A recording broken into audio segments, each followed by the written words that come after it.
حضرت عائشہ رضی اللہ تعالیٰ عنہ کے متعلق اس بدبخت انسان نے 2 کتابوں کے اندر جملے لکھے ہیں.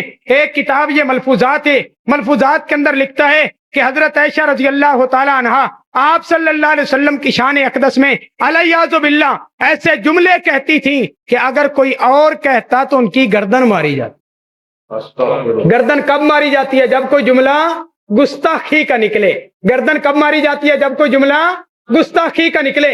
یہ بدبخت دبے لفظوں کے اندر حضرت عائشہ رضی اللہ تعالی عنہا کو گستاخ کہہ رہے کہ حضرت عائشہ رضی اللہ تعالی عنہا شان اقدس کے اندر ایسے جملے کہا کرتی تھی کہ اگر کوئی اور کہتا تو ان کی گردن ماری جاتی. لیکن اس خبیث باطن کی خوب سے باطن کو سکون نہیں ہوا، حتیٰ کہ حضرت عائشہ رضی اللہ تعالیٰ عنہا کو نام لے کے اس نے گالی دی.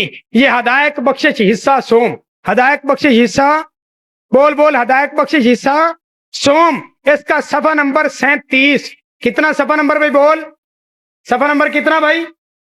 صفحہ نمبر، آئیے ذرا تشریف لائیے بھائی صفحہ 37 کے اوپر. یہ آپ کو کچھ سبز لکیریں نظر آ رہی ہیں بھی؟ نظر آ رہی ہیں؟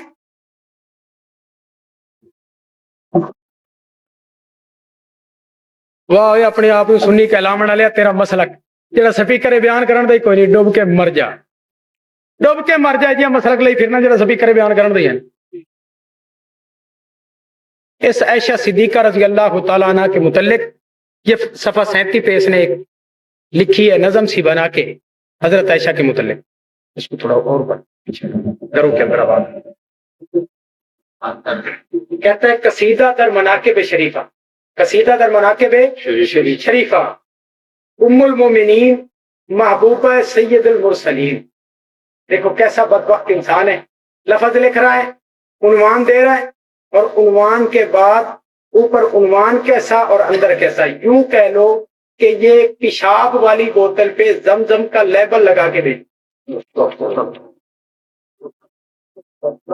بوتل کیسی ہے، اس کے اندر اس کا مزاج کیسا ہے، الفاظ کیسے ہیں، اور اوپر عنوان کیا باندھ رہے ہیں. کہتا ہے قصیدہ در مناقب شریفہ ام المومنین محبوبہ سید المرسلین حضرت سیدتنا صدیقہ رضی اللہ تعالی عنہ. یہ جملے لکھنے کے بعد حضرت عائشہ کی شان میں یہ ایک قصیدہ کہتا ہے جو اس نے اپنے طور پہ شان میں لکھا ہے. لیکن حضرت لکھتے ہیں کہ تنگ و چست ان کا لباس اور وہ جوبن کا اباس.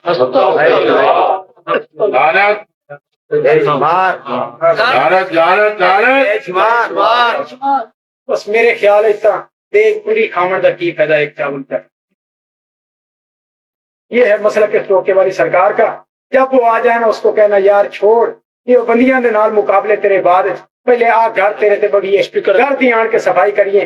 گھر دا تیرے دا پتہ لگ جائے کہ تو گھر کیڑے چوں گھر کیڑے چوں آئے. کملیا جدو تیرے گھر دی حقیقت کھول گئی نا اس لیے ساری دنیا نو آپے روز روشن طرح واضح ہو جاسی کہ تیری حقیقت کی ہے. باقی گلاں بعد وچ بھائی